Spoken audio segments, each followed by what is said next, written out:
कैलाश पर्वत, जहाँ देवों के देव महादेव शिव अपनी अर्धांगिनी माता पार्वती और अपने गणों के साथ निवास करते थे, एक ऐसा स्थान था जो अपनी दिव्य शांति, अनुपम सौंदर्य और आध्यात्मिक ऊर्जा के लिए विख्यात था।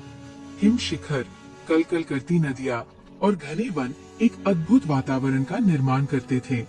माता पार्वती प्रकृति के हर कण में शिव को महसूस करती थी, परंतु उनके मन में एक अभिलाषा जागृत हुई, एक ऐसा पुत्र जो केवल उनका हो, उनकी आज्ञा का पालन करे और उनके प्रति पूर्णतः समर्पित हो। महादेव अक्सर अपनी तपस्या में लीन रहते थे या ब्रह्मांड के कल्याण हेतु विभिन्न यात्राओं पर जाते थे। ऐसे समय में पार्वती को अकेलेपन का अनुभव होता और उन्हें एक ऐसे साथी की आवश्यकता महसूस होती जो हर पल उनके साथ रहे, उनकी सेवा करे और उनके निजी क्षणों की गोपनीयता बनाए रखे। उनके इस विचार ने एक अनूठी संकल्पना को जन्म दिया। एक दिन जब महादेव ध्यानस्थ थे और उनके गण नंदी, भृंगी आदि अपनी सेवा में लीन थे, माता पार्वती ने स्नान करने का विचार किया। उन्होंने अपने शरीर पर लगाए गए उपटन, चंदन और अन्य पवित्र लेप को इकट्ठा किया। अपनी दैवीय शक्ति और मातृ प्रेम से ओतप्रोत होकर उन्होंने उस लेप से एक बालक की मूर्ति बनाई। यह कोई साधारण मूर्ति नहीं थी।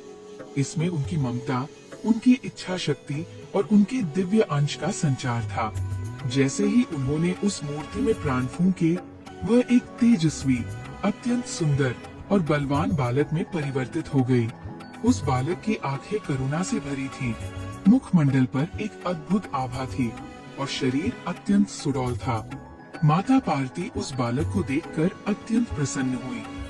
उन्होंने उसे अपने पुत्र के रूप में गले लगाया और उसे नाम दिया विनायक, विशेष नायक। उन्होंने उसे अपने सबसे प्रिय पुत्र का दर्जा दिया और उसे एक महत्वपूर्ण कार्य सौंपा।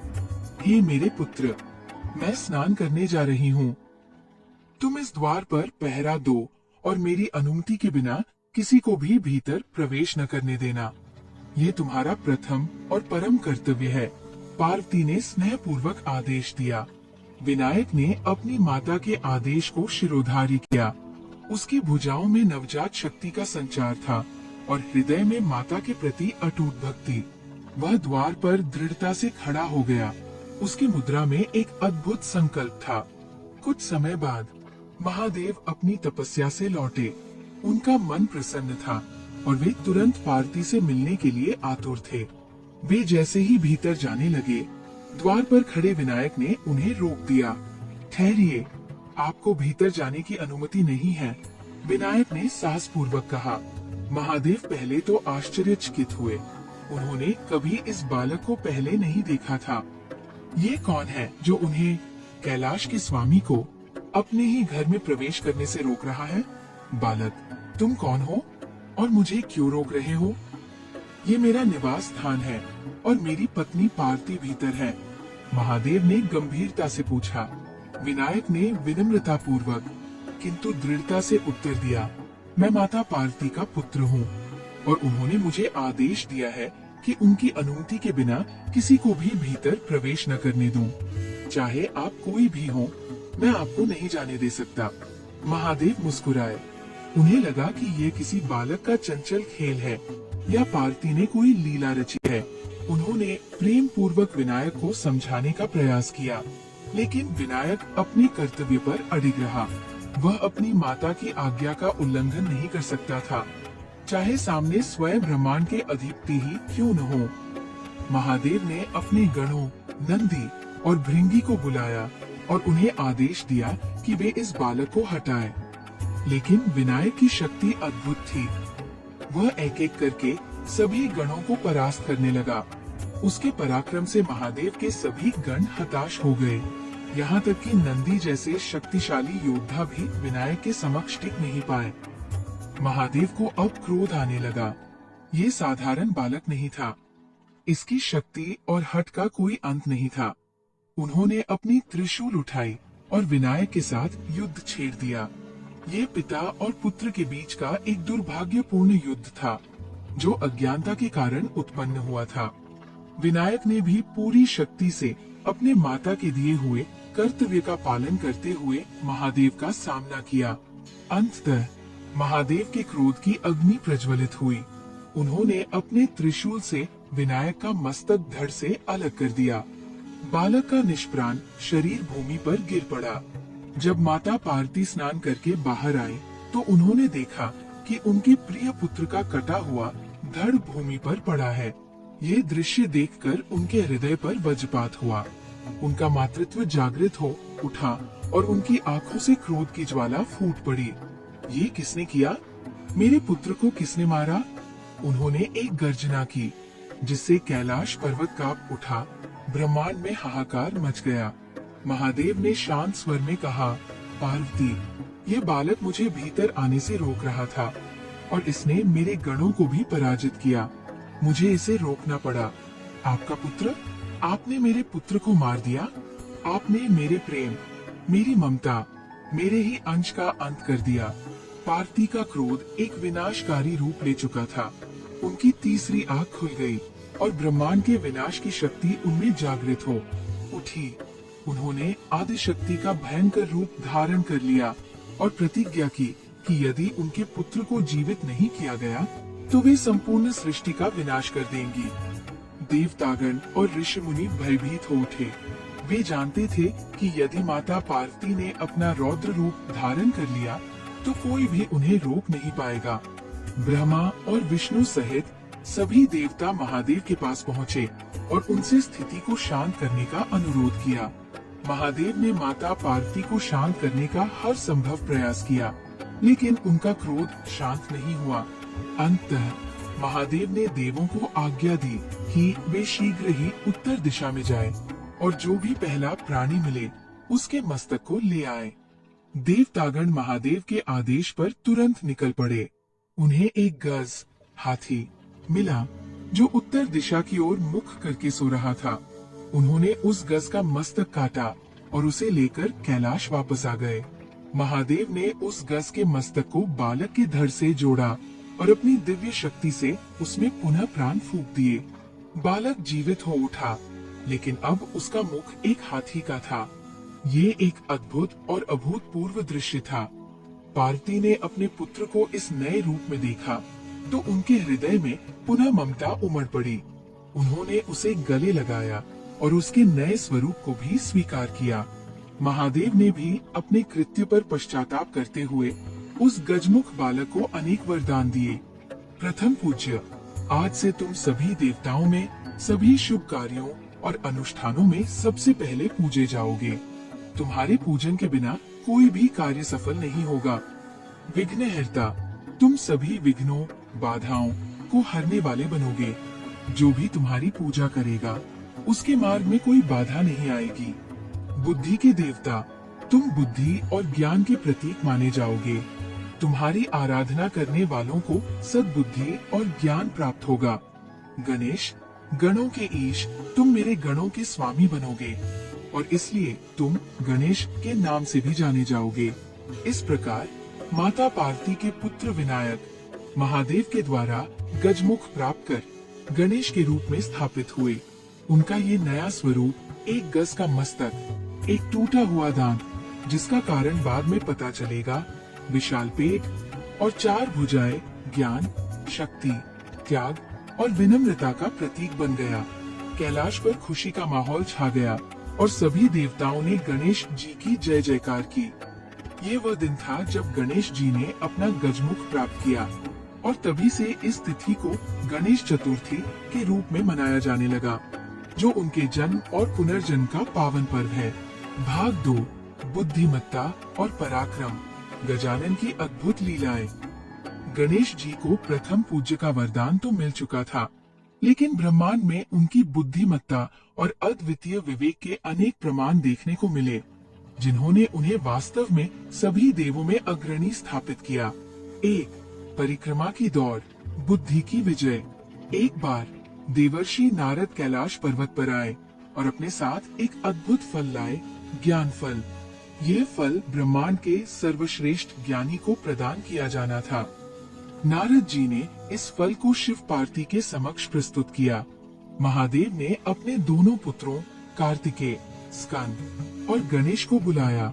कार्तिकेय जो युद्ध कला में निपुण और अत्यंत तेजस्वी थे, और गणेश जो गजमुख धारण कर चुके थे। शिव ने कहा, ये ज्ञान फल उसे मिलेगा जो तीनों लोकों की परिक्रमा सबसे पहले करके आएगा। कार्तिकेय अपने वाहन मयूर पर सवार होकर तुरंत परिक्रमा के लिए निकल पड़े। उनकी गति अत्यंत तीव्र थी और वे अपनी शारीरिक शक्ति पर गर्व करते थे। गणेश जी ने देखा कि उनका वाहन चूहा, मूषक उतना तेज नहीं दौड़ सकता और उनका विशाल शरीर भी तेज गति के लिए उपयुक्त नहीं था। उन्होंने एक क्षण के लिए विचार किया। उनकी आंखों में चमक आई जो उनकी अदम्य बुद्धि का प्रतीक थी। वे मंद मंद मुस्कुराए, अपने माता पिता के पास गए और श्रद्धा पूर्वक उनके चारों ओर परिक्रमा की। उन्होंने 3 बार अपने माता पिता की परिक्रमा की, सिर झुकाया और शांति से बैठ गए। ये देखकर शिव और पार्वती आश्चर्यचकित हुए। पुत्र गणेश, ये क्या, तुमने परिक्रमा क्यों नहीं की? पार्वती ने पूछा। गणेश जी ने विनम्रता पूर्वक उत्तर दिया, माता पिता, मेरे लिए आप ही संपूर्ण ब्रह्मांड हैं। आप में ही तीनों लोक समाहित हैं। आपकी परिक्रमा करना ही समस्त लोकों की परिक्रमा करना है। जननी जन्म भूमिष्ठ स्वर्गात्पी गरियसी और मातृ देवो भव पितृ देवो भव के अनुसार मेरे माता पिता से बड़ा कोई तीर्थ नहीं, कोई लोक नहीं। आप ही मेरा संसार है, मेरा ज्ञान है। गणेश जी के इस उत्तर ने शिव और पार्वती को अत्यंत प्रसन्न किया। उनकी बुद्धिमत्ता और अपने माता पिता के प्रति अटूट श्रद्धा देखकर सभी देवतागण मुग्ध हो गए। महादेव ने तुरंत वो ज्ञान फल गणेश जी को प्रदान किया। कुछ समय बाद कार्तिकेय तीनों लोकों की परिक्रमा करके वापस लौटे। वे थके हुए थे, लेकिन उनके मन में विजय का गर्व था। जब उन्होंने देखा कि ज्ञान फल गणेश जी को मिल चुका है, तो वे पहले तो क्रोधित हुए, फिर उन्होंने पूरी घटना सुनी। उन्हें अपने छोटे भाई की बुद्धिमत्ता और माता पिता के प्रति उसकी गहरी समझ पर गर्व हुआ। ये घटना गणेश जी की बुद्धिमत्ता को सभी के समक्ष स्थापित करती है और उन्हें बुद्धि के देवता के रूप में सर्वमान्य बनाती है। 2. महाभारत का लेखन, ज्ञान और धैर्य का संगम। एक और महत्वपूर्ण प्रसंग जो गणेश जी की असाधारण बुद्धि और धैर्य को दर्शाता है, वो है महाभारत जैसे विशाल ग्रंथ का लेखन। महर्षि वेदव्यास ने अपनी तपस्या और ज्ञान से महाभारत की रचना की, जिसमें धर्म, न्याय, नैतिकता, युद्ध और जीवन के गूढ़ रहस्यों का वर्णन था। यह इतना विशाल और जटिल ग्रंथ था कि उसे लिखने के लिए एक ऐसे योग्य व्यक्ति की आवश्यकता थी जो इसे बिना किसी त्रुटि और रुकावट के लिख सके। वेदव्यास जी ने ब्रह्मा जी से प्रार्थना की और ब्रह्मा जी ने उन्हें गणेश जी का ध्यान करने का सुझाव दिया। वेदव्यास जी ने गणेश जी का आह्वान किया। गणेश जी प्रकट हुए। वेदव्यास जी ने उनसे प्रार्थना की, हे विघ्नहर्ता, मैंने एक ऐसे ग्रंथ की रचना की है जो संपूर्ण मानव जाति के लिए ज्ञान का सागर है, लेकिन मुझे इसे लिखने के लिए एक ऐसे लेखक की आवश्यकता है जो मेरी वाणी को बिना रुके लिपिबद्ध कर सके। गणेश जी ने सहर्ष स्वीकार किया, परंतु उन्होंने एक शर्त रखी, मैं आपका ग्रंथ अवश्य लिखूंगा महर्षि, परंतु मेरी एक शर्त है, मेरी लेखनी क्षण भर के लिए भी नहीं रुकेगी। यदि मेरी लेखनी रुकी तो मैं लिखना छोड़ दूंगा। वेदव्यास जी को लगा कि ये एक कठिन शर्त है, क्योंकि उन्हें इतनी विशाल कथा को बिना रुके अपनी वाणी से निकालना था। उन्होंने भी एक प्रतिशर्त रखी, मैं आपकी शर्त स्वीकार करता हूँ हे गणेश, परंतु मेरी भी एक शर्त है, आप जो कुछ भी लिखेंगे उसे पहले पूर्ण रूप से समझना होगा, उसके अर्थ को आत्मसात करना होगा, तभी आप लिखेंगे। बिना समझे एक भी शब्द नहीं लिखेंगे। गणेश जी ने वेदव्यास जी की शर्त को भी स्वीकार कर लिया। इस प्रकार अद्वितीय महाभारत का लेखन आरंभ हुआ। वेदव्यास जी अपनी वाणी से तीव्र गति से श्लोक बोलते जाते और गणेश जी उसे उतनी ही तीव्र गति से लिपिबद्ध करते जाते। जब वेदव्यास जी को थोड़ा विराम चाहिए होता या जब उन्हें लगता कि गणेश जी की गति अत्यधिक हो रही है, तो वे एक जटिल श्लोक बोल देते। गणेश जी उसे समझने के लिए एक क्षण का समय लेते, और उस थोड़े से समय में वेदव्यास जी को अपनी अगली पंक्तियां सोचने का अवसर मिल जाता। इस प्रकार वेदव्यास जी की बुद्धि और गणेश जी की एकाग्रता तथा लेखन क्षमता का अद्भुत संगम हुआ। कहा जाता है कि लिखते लिखते गणेश जी की लेखनी कलम टूट गई, लेकिन उन्होंने अपनी प्रतिज्ञा नहीं तोड़ी। उन्होंने बिना रुके लिखने के लिए अपने एक दांत को तोड़ा और उसे लेखनी बनाकर लिखना जारी रखा। यही कारण है कि गणेश जी को एक दंत भी कहा जाता है और उन्हें ज्ञान के प्रति समर्पित बुद्धि का प्रतीक माना जाता है। ये महाकाव्य वर्षों तक लिखा गया और इस प्रक्रिया ने गणेश जी को महाभारत के लेखक के रूप में अमर कर दिया, जिससे उनकी बुद्धिमत्ता, समर्पण और त्याग की महिमा और भी बढ़ गई। 3. मोदकों का प्रेम, सात्विक आनंद का प्रतीक। गणेश जी को मोदक अत्यंत प्रिय है। इसके पीछे भी एक कथा है जो उनके सरल स्वभाव और आनंदमयी प्रकृति को दर्शाती है। एक बार देवतागण कैलाश पर्वत पर आए और माता पार्वती को एक विशेष मोदक भेंट किया। ये मोदक ऐसा था कि इसे खाने वाला अमरता, ज्ञान और सभी कलाओं में निपुणता प्राप्त कर लेता था। पार्वती ने ये मोदक अपने पुत्रों कार्तिकेय और गणेश को देना चाहा। पुत्रों, उन्होंने कहा, ये एक अद्भुत मोदक है, इसे तुम दोनों में से कौन पाएगा? जो इसे खाएगा वह सभी गुणों में श्रेष्ठ हो जाएगा। कार्तिकेय और गणेश दोनों ही मोदक प्राप्त करने के लिए उत्सुक थे। तब पार्वती ने वही शर्त रखी जो बाद में ज्ञान फल के लिए रखी गई थी। जो कोई तीनों लोकों की परिक्रमा करके पहले वापस आएगा उसे ये मोदक मिलेगा। कार्तिकेय अपने मयूर पर तुरंत उड़ चले, लेकिन गणेश जी ने फिर अपनी बुद्धि का प्रयोग किया। उन्होंने अपने माता पिता की परिक्रमा की, क्योंकि उनके लिए माता पिता ही समस्त लोक थे। पार्वती जी गणेश जी के इस बुद्धिमत्ता पूर्ण कार्य और प्रेम से अत्यंत प्रसन्न हुई। उन्होंने वो मोदक गणेश जी को दे दिया। गणेश जी ने मोदक खाया और उससे प्राप्त ज्ञान और शक्ति से उनका विशाल उदर और भी प्रसन्नता से भर गया। तभी से मोदक गणेश जी का प्रिय प्रसाद बन गया, जो सात्विक आनंद, ज्ञान और संतुष्टि का प्रतीक है। गणेश चतुर्थी पर मोदक का भोग लगाना और उसे प्रसाद के रूप में बांटना एक महत्वपूर्ण परंपरा बन गई है। भाग 3, चंद्र दोष और श्यामंतक मणि, एक शाप का निवारण। गणेश जी के जीवन में एक और महत्वपूर्ण प्रसंग है, चंद्र दर्शन दोष और उसका निवारण, जो दिखाता है कि कैसे उन्होंने अपनी महिमा को स्थापित किया और भक्तों को अंधविश्वास से बचाने का मार्ग दिया। 1. चंद्र दर्शन का शाप। एक बार गणेश जी एक भव्य भोज से वापस लौट रहे थे। उन्होंने बहुत सारे मोदक और मिष्ठान्न खाए थे, जिससे उनका पेट अत्यधिक भरा हुआ था। वे अपने छोटे वाहन मूषक पर सवार थे और रात का समय था। मार्ग में उनका वाहन एक छोटे से पत्थर से टकराया और गणेश जी असंतुलित होकर मूषक से नीचे गिर पड़े। उनके वस्त्र बिखर गए और उनका विशाल उदर अधिक स्पष्ट हो गया। आकाश में चंद्रमा चमक रहा था। उसने गणेश जी को गिरते हुए देखा और अट्टहास करने लगा। चंद्रमा की हंसी उपहास भरी थी। गणेश जी को चंद्रमा का ये उपहास बहुत बुरा लगा।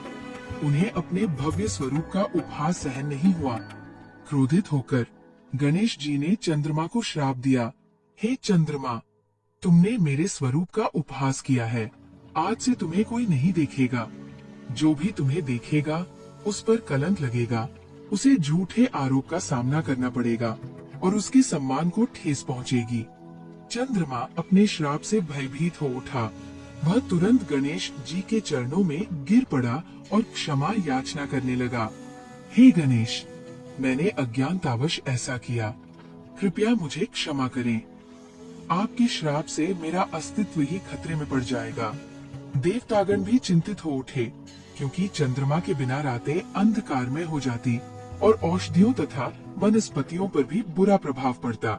उन्होंने गणेश जी से प्रार्थना की कि वे इस श्राप को वापस ले लें। गणेश जी शांत हुए और उन्होंने कहा, मेरा श्राप पूर्णतः वापस नहीं लिया जा सकता, लेकिन इसे सीमित किया जा सकता है। जो कोई भी भाद्रपद मास की चतुर्थी, गणेश चतुर्थी के दिन चंद्रमा का दर्शन करेगा उसे ही कलंक लगेगा। अन्य दिनों में चंद्रमा को देखने से कोई दोष नहीं होगा।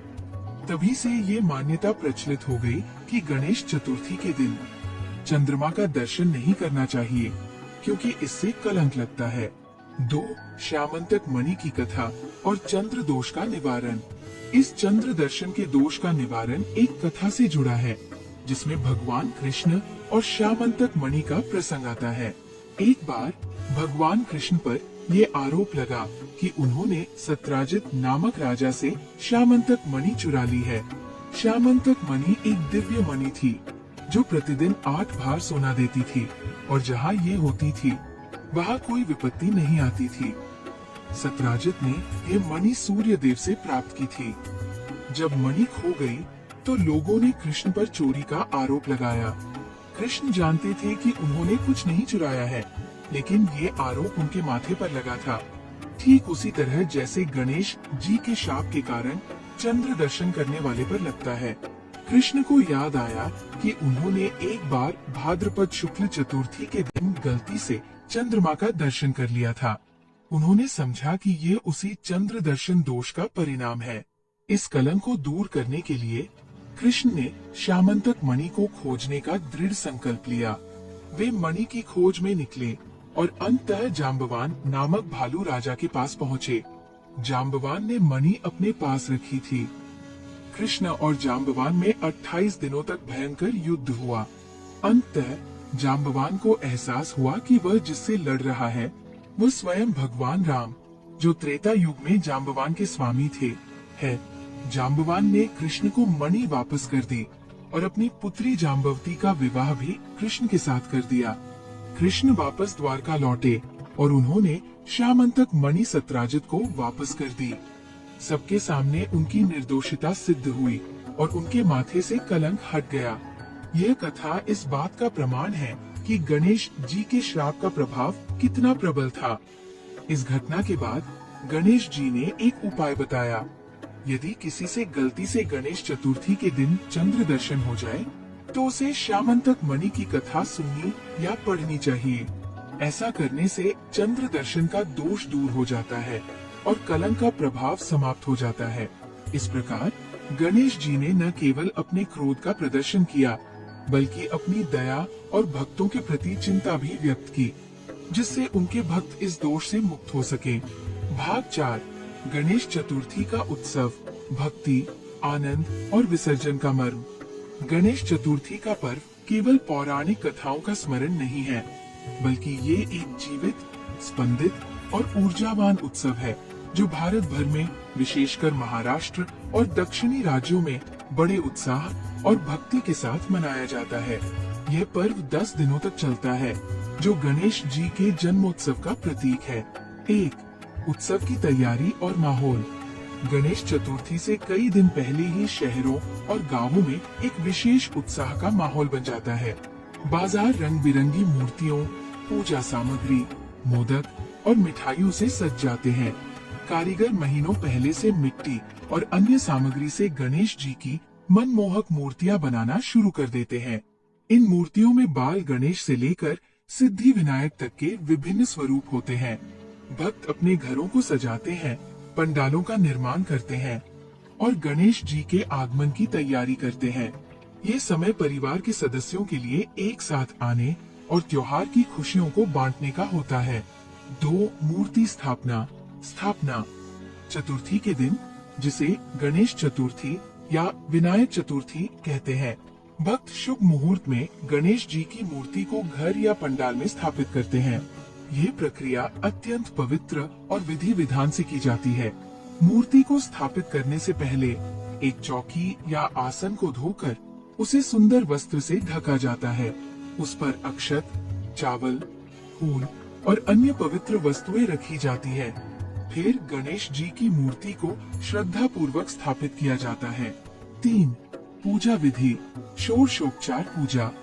गणेश जी की स्थापना के बाद उनकी षोडशोपचार पूजा की जाती है, जिसमें 16 प्रकार की सेवाओं का समावेश होता है।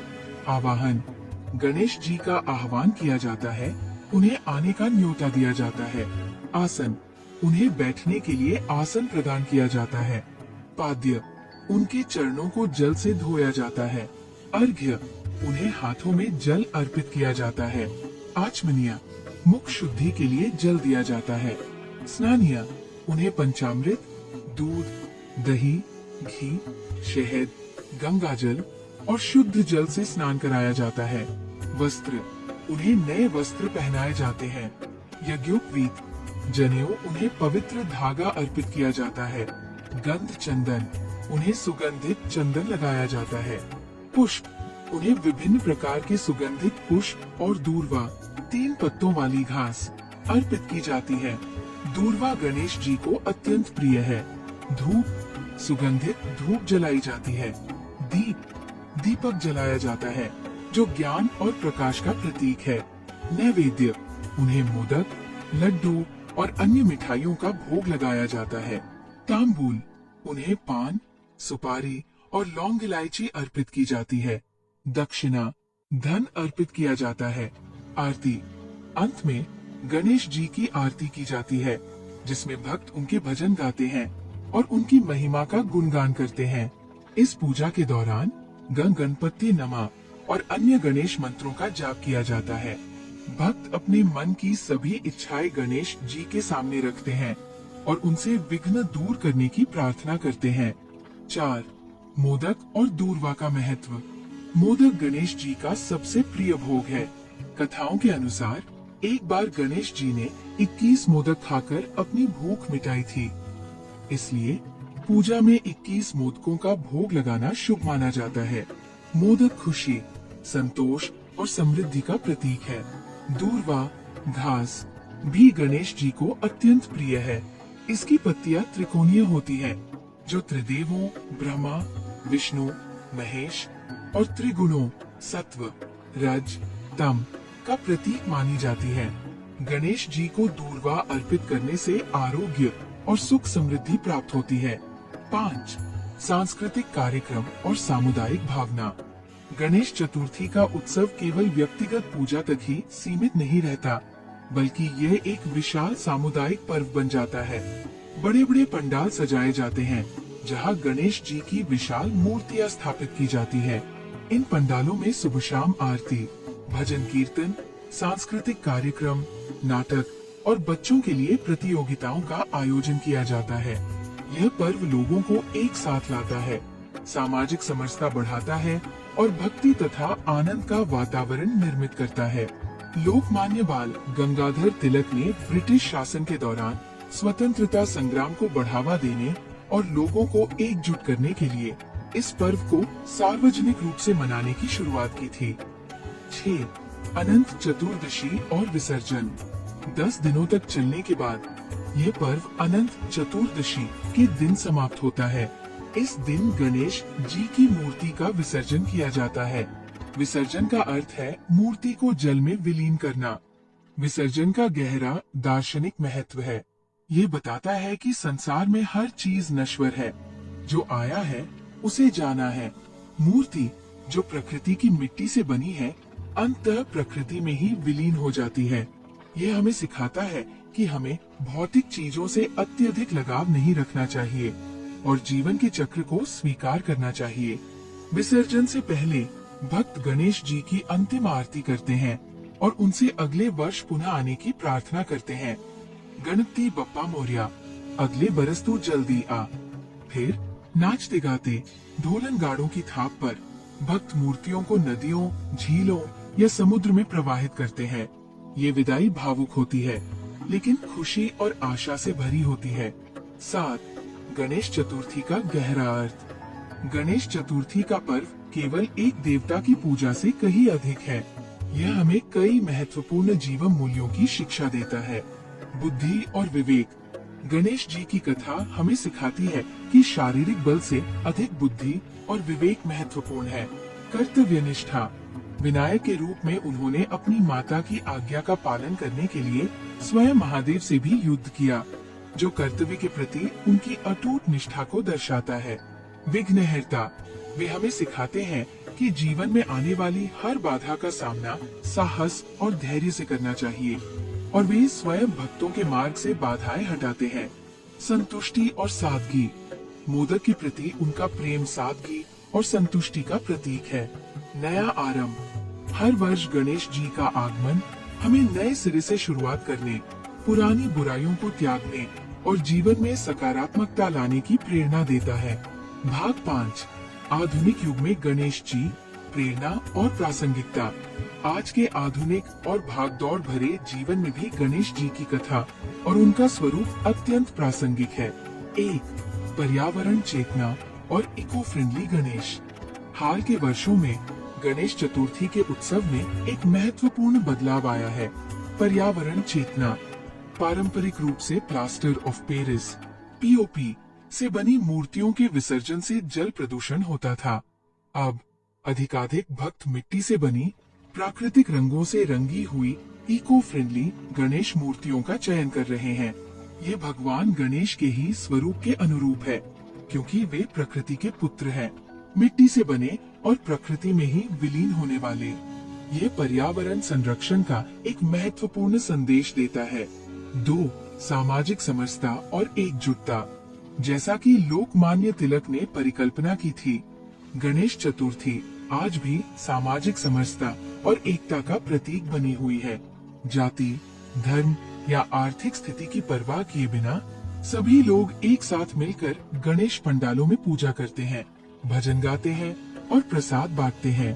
ये पर्व समुदायों को एक साथ लाता है और राष्ट्रीय एकता की भावना को मजबूत करता है।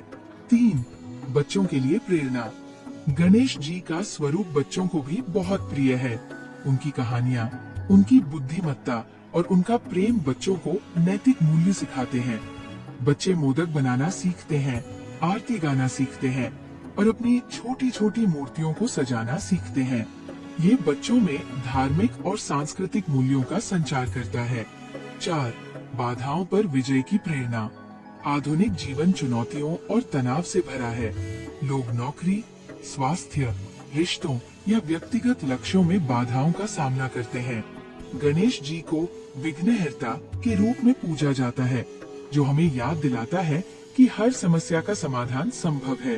उनकी पूजा करने से भक्तों को मानसिक शक्ति, धैर्य और सकारात्मकता मिलती है, जिससे वे अपनी बाधाओं को पार कर पाते हैं।